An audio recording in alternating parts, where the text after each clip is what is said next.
আসসালামু আলাইকুম, স্বাগত জানাচ্ছি আজকের বই how to be a living thing. বইটি ম্যারি অ্যান্ড্রুর লেখা একটি অপূর্ব সুন্দর বই, যা আমাদের শেখায় মানুষ হিসেবে নিখুঁত হওয়ার চেষ্টা না করে কিভাবে কেবল একটি জীবন্ত প্রাণী হিসেবে বাঁচতে হয়। আমরা বিড়াল বা কুকুরকে তাদের মুড সুইং বা অলসতার জন্য বিচার করি না, কিন্তু মানুষ হিসেবে আমরা নিজেদের উপর সারাক্ষণ পারফেকশনের বোঝা চাপিয়ে রাখি। এই বইটি বায়োলজি, ইতিহাস এবং ব্যক্তিগত অভিজ্ঞতার মাধ্যমে আমাদের মনে করিয়ে দেয় যে আমরাও প্রকৃতিরই অংশ, রোবট নই। শুরু হচ্ছে বই how to be a living thing. আপনার কি মনে আছে শেষ কবে আপনি কোনো কারণ ছাড়াই শুয়েছিলেন, বা কোনো অপরাধবোধ ছাড়াই কাউকে না বলেছিলেন? একটি বিড়ালের কথা ভাবুন। সানি নামের বিড়ালটি যখন যখন খুশি আদর নেয়, যখন খুশি চলে যায়। সরি। টেবিলের জিনিসপত্র ফেলে দেয়, অথচ কেউ তাকে দোষ দেয় না। আমরা মেনেই নিই, সে তো বিড়াল, সে এমনই করবে, বিড়ালরা এমনই করে। কিন্তু আমরা নিজেদের এই ছাড়টুকু দেই না। আমরা নিখুঁত হতে চাই, সব সময় প্রোডাক্টিভ হতে চাই। লেখক ম্যারি অ্যান্ড্রুর বই how to be a living থিংয়ে তার বইতে তিনি প্রশ্ন করেছেন যে যদি বিড়ালকে তার মতো থাকতে দেওয়া হয়, তবে মানুষকে কেন তার দোষ ত্রুটি নিয়ে বাঁচতে দেওয়া হবে না? Interesting concept. আজকের ভিডিওতে আমরা দেখব যে মানুষ নয়, বরং প্রকৃতির একটি জীবন্ত সত্তা হিসেবে বাঁচার 5টি পাঠ বা লেসন, যা আমরা শিখব 5টি ভিন্ন প্রাণীর কাছ থেকে। ওয়াও! বইটির নাম how to be a living thing. বইটি লিখেছেন ম্যারি অ্যান্ড্রু। ম্যারি অ্যান্ড্রু একজন বিখ্যাত বা বেস্ট সেলিং লেখক, আর্টিস্ট এবং ইলাস্ট্রেটর। তিনি জীবনের ছোট ছোট মুহূর্ত এবং ইমোশনগুলোকে খুব সহজ ও সুন্দর ছবির মাধ্যমে প্রকাশ করার জন্য বিখ্যাত। অসুস্থতা এবং শোকের মধ্যে দিয়ে যাওয়ার পর তিনি এই বইটি লিখেছেন, যা মানুষকে নিজের শরীরের সাথে পুনরায় কানেক্ট করতে শেখায়। একটা জিনিস খেয়াল করেছেন কিনা, যাদের বই আমরা পড়ছি তারা প্রায় সবাই তাদের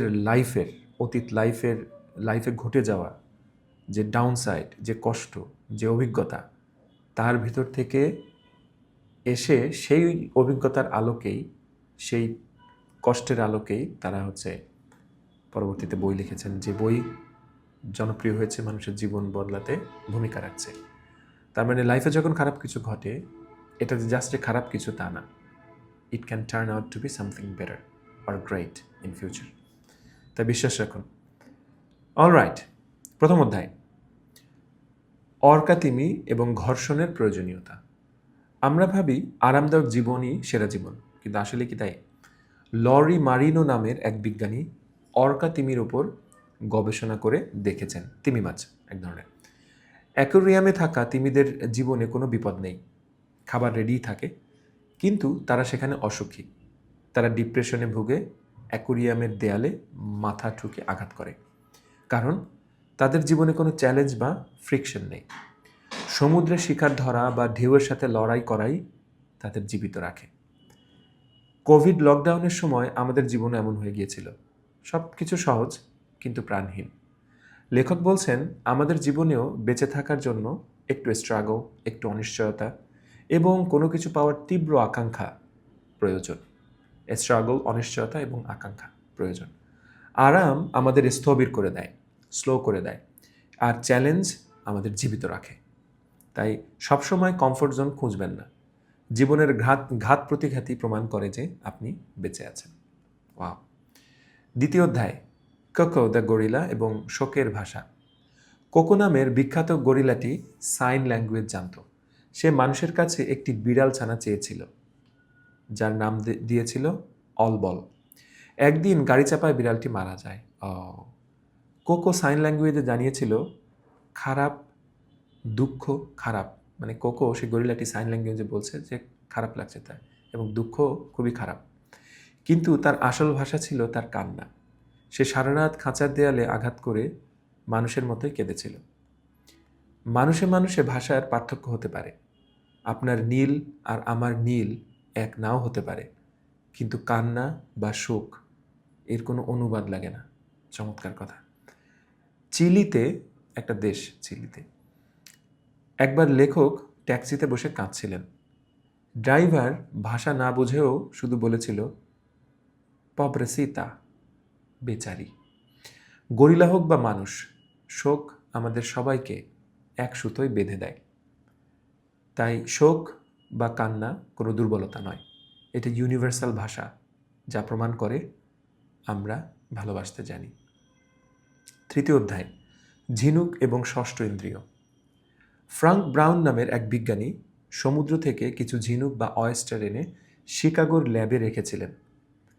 সেখানে সমুদ্র নেই, জোয়ার ভাটা নেই, কিন্তু অদ্ভুতভাবে ল্যাবের অন্ধকার ঘরেও ঝিনুকগুলো ঠিক সেই সময়েই তাদের খোলস খুলত যখন সমুদ্রের জোয়ার আসার কথা। তারা চাঁদকে অনুভব করতে পারত। চাঁদ। আমাদেরও এমন ট্রান্স র্যাশনাল জ্ঞান আছে। সব কিছু যুক্তি দিয়ে বোঝা যায় না।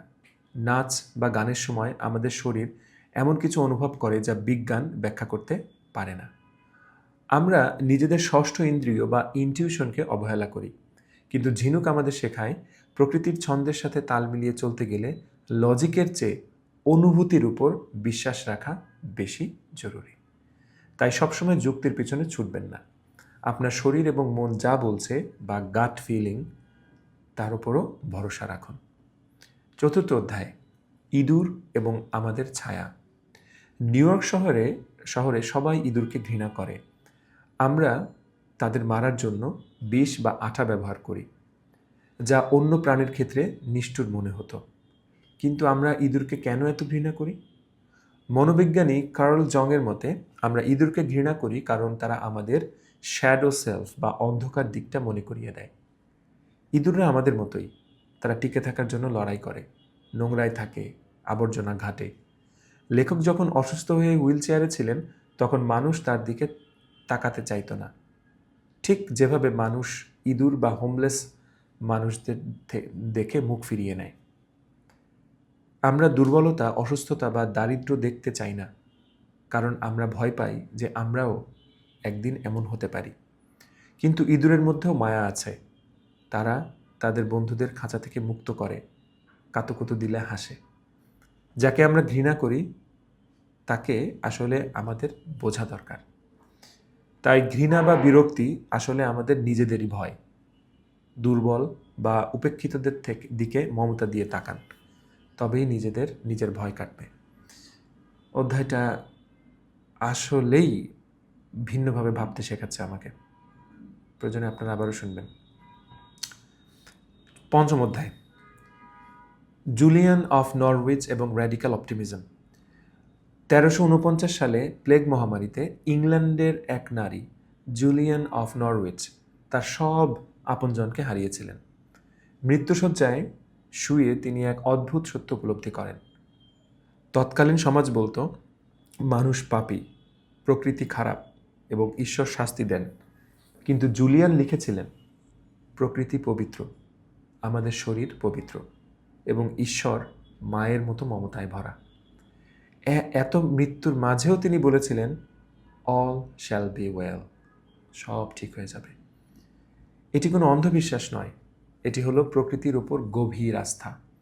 যেমন একটি আহত র্যাকুনকে অন্য র্যাকুন সাহায্য করে, বা রাস্তার কুকুর কৌতূহল নিয়ে পৃথিবী দেখে। এটাই জীবন। আমরা পাপী নই, আমরা প্রকৃতিরই অংশ। এই বিশ্বাস আমাদের যে কোনো ট্রমা থেকে সেরে উঠতে সাহায্য করে। তাই নিজেকে প্রকৃতির চেয়ে আলাদা ভাববেন না। আপনি এই মহাবিশ্বেরই একটি অংশ। তাই দিন শেষে সব ঠিক হয়ে যাবে। এই শেষের এই কথার সাথে আমরা গৌতম বুদ্ধর ওই যে বইটা পড়েছিলাম, আপনাদের মনে আছে কিনা, the heart of teaching of Buddha, এরকম একটা বই। ওইখানে বলেছিলেন যে আপনি নিজেকে নিজে মনে করবেন না। ভাববেন আপনার মধ্যে আপনার বাবা মা আছে, আপনার সমাজ আছে, আপনার সংস্কৃতি আছে, আলো বাতাস আছে, এই সব কিছু মিলিয়েই আপনি। তাই নিজেকে কষ্ট দিলে তাদেরকে কষ্ট দেওয়া হবে, তাই না? যাই হোক, ভালো লেগেছে বইটি। শেষ করব আরেকবার মূল কথাগুলো উপস্থাপনের মাধ্যমে। প্রথমটা হলো ঘর্ষণ। আরামের চেয়ে জীবনের স্ট্রাগল বা আকাঙ্ক্ষা আমাদের বেশি জীবন্ত রাখে। দ্বিতীয়টি শোকের ভাষা সবাই বোঝে, এটি আমাদের সংযুক্ত করে। 3, ইনটিউশন। ঝিনুকের মতো নিজের ভেতরের ডাক বা সেন্সকে বিশ্বাস করুন। 4 মমতা, ইঁদুর বা দুর্বলদের ঘৃণা না করে তাদের মধ্যে নিজেকে খুঁজুন। এবং 5 আস্থা, সবশেষে প্রকৃতির উপর আস্থা রাখুন, সব ঠিক হয়ে যাবে। সো দ্যাটস ইট, আজকের বই how to be a living thing. দেখা হচ্ছে পরের বইতে। বাই।